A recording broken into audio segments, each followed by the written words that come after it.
I'm about to rule all you Twitter X's. X. Put an E in front of the X. You got X. You know, like past tense, done for, finished, ended. Twitter X. Anyhow, I've been trying to tell people this for a long time. I'm about to ruin your day. I'll get no joy out of it. I'm about to ruin your day on why it's the biggest bait and switch in history, in recorded history, anyway.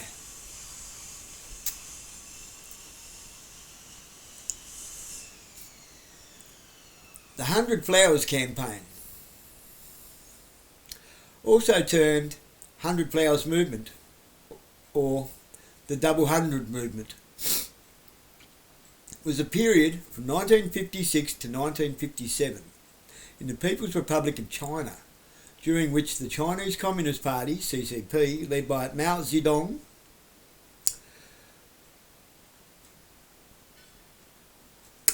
Xi Jinping's predecessor,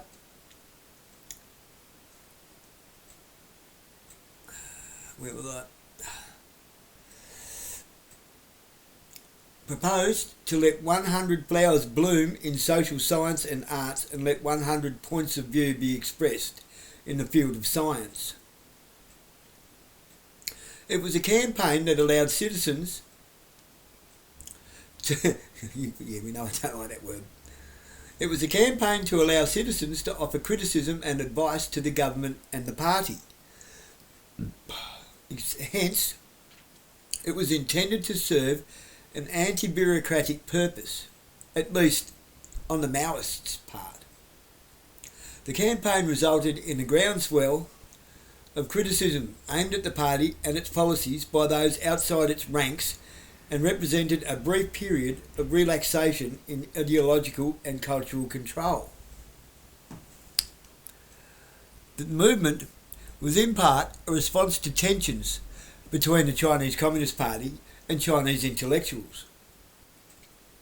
Mao had realised that the Chinese Communist Party's control over intellectual life was stifling potentially useful new ideas.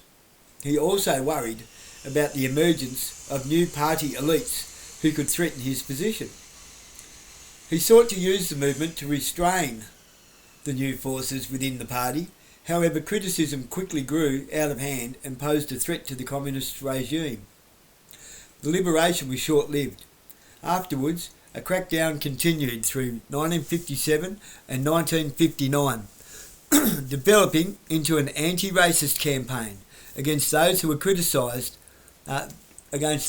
critical of the regime and its ideology.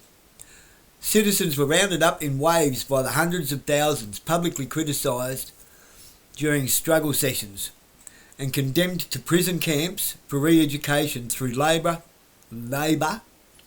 or execution. The ideological crackdown reimposed Maoist orthodoxy in public expression and catalysed the anti-rightist movement.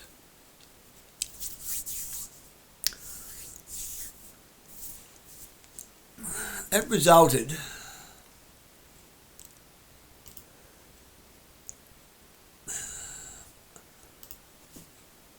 in possibly the greatest atrocities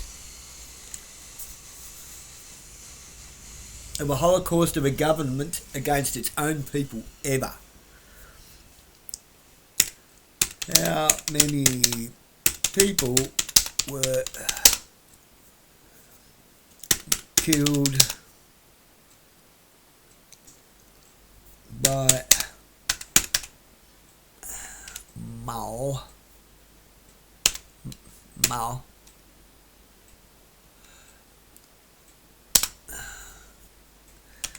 Zedong. Estimates vary widely, but historians suggest Mao Zedong was responsible for tens of millions of deaths through policies like the Great Leap Forward famine, 20 to 45 million deaths, and the Cultural Revolution, hundreds of thousands of millions with some figures placing the total at over 70 million deaths from famine, political purges and violence, making him one of the deadliest 20th century leaders. Great Leap Forward, 1958 to 1962, a disastrous campaign to rapidly industrialise China, leading to the worst famine in history, with estimates ranging from 15 to over 40 million deaths from starvation and related violence. Geez, where have we heard something like that before?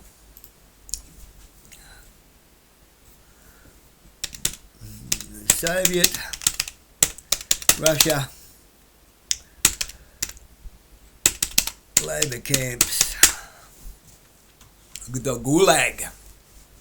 The Soviet Russia labour camps were a vast system of forced labour camps and prisons known as the Gulag, which housed political prisoners and criminals from the 1920s to 1950s. The term Gulag is an acronym for Glabnoi, I'm going to butcher this. I'm not even going to try it. Ha! Man, that's nearly as bad as the train line from Wales. Chief Administration of Correctional Labour Camps. Yep, I'll just say it in English. The government agency that ran the system. Key aspects. Origins of the expansion, forced labour and exile were used in the Russian Empire, but the modern system of concentration and labour camps began under Lenin in 1918. The system expanded dramatically under Joseph Stalin, who used the camps to eliminate political opposition, example, during the Great Purge and collectivisation, and to provide cheap labour for the Soviet Union's industrialisation and major construction projects, such as the White Sea-Baltic Canal, railroads and mining operations. They weren't all prisoners either. A lot of people went there from other countries thinking they were going there for milk and honey, just to find curdled cream and lemon juice.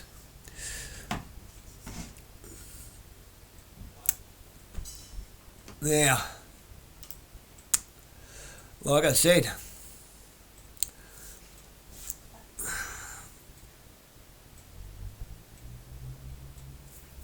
people hopping up and down about Elon Musk as their saviour, and Twitter has been the bastion of free speech. Key straight from thumb wars, come on. For people with TikTok brain. 15-minute sound bites of concentration period, that's all they got. I can't think of a worse state of mind to be in. So what's all this got to do with it, with everything? How's it all related? It's a bait and switch. It's a bait and switch. Meanwhile,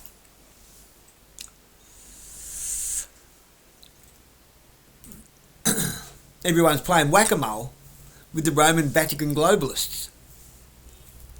Who are they? United Nations, World Economic Forum, Unijoint, League of Nations, World Health Organisation, Environmental Protection Agency, World Heritage Registrar, Bohemian Grove, Skull and Bones, Scottish Rite, Knights Templar, Rosicrucians, Bilderberg Group, Nation State of Israel, CIA, Mossad, Central Casting, and the list goes on and on and on. Freemasons.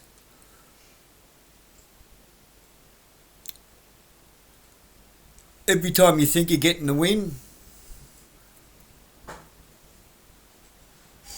they're all the same. It's all the same people. It's all the same organisation. They're just discarding organisations as pawns. You think you take something down? It's only because they let you have it as a red herring. It keeps you occupied, gives you your little temporary win. After that, a bunch of people go back to sleep because they think they've won the war. They think they've won a battle. They think that battle is the one battle, and they think it's the war over. No, they just give you something to kick. Yeah, kick this up and down the street for a while.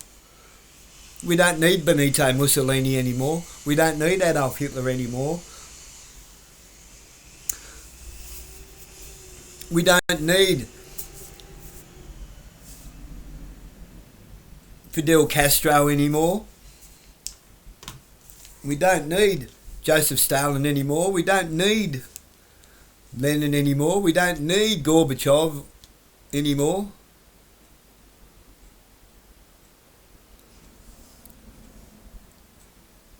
We don't need place Australian Prime Minister here anymore.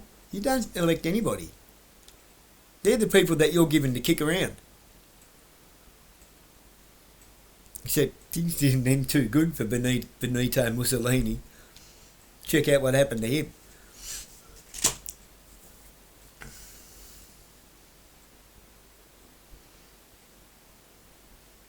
Unless you see the big picture, you're wasting you're putting an awful lot of effort into swinging punches and throwing windmills and hitting nothing.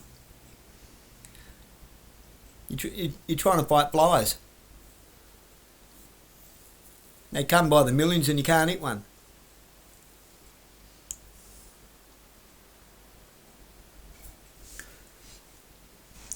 X is the 100 Flowers campaign. Always was. Now they know worldwide who's on their side, who's not on their side, who's onto something, who's just cuckoo.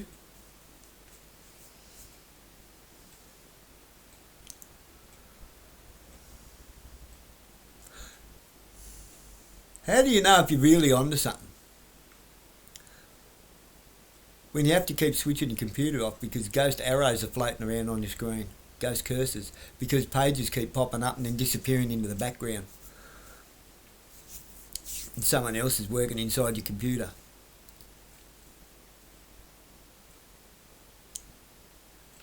Happens to me a bit.